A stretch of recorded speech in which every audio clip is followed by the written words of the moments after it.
Good evening. My name is Cody Long, and today we're talking about football-related injuries. Football has gained a lot of popularity over the years, but it's come with a lot of consequences, such as injuries, anything from head injuries to mental, physical, anything that comes with them. As a former football player for 16 years, I can relate to these injuries, anything from torn muscles to broken bones to any kind of head injuries. I can relate. I've seen it. I'm sure you can too if you have either watched TV and watched football or seen it in person. You've seen how vicious the sport can be at times. It can be very fun, but it can come with a lot of downfalls, like a concussion. And you may ask what a concussion is.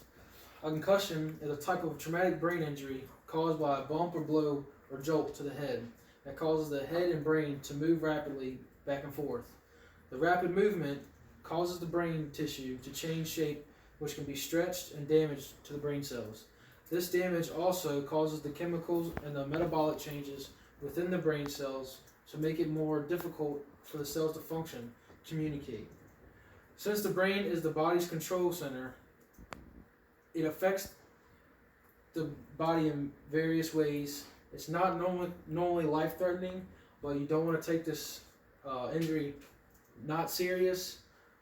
The effects don't last long, 2 to 6 weeks.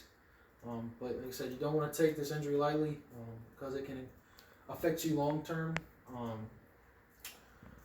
To bring this to an end, I hope you have learned that football can be a very fun and enjoyable sport as long as played correctly, but it can also be a very vicious and life-changing game. A quote that I like to say, scars are not injuries. A scar is the injury that is healing. A scar is what makes you whole. By NBC 12 Sports. Thank you.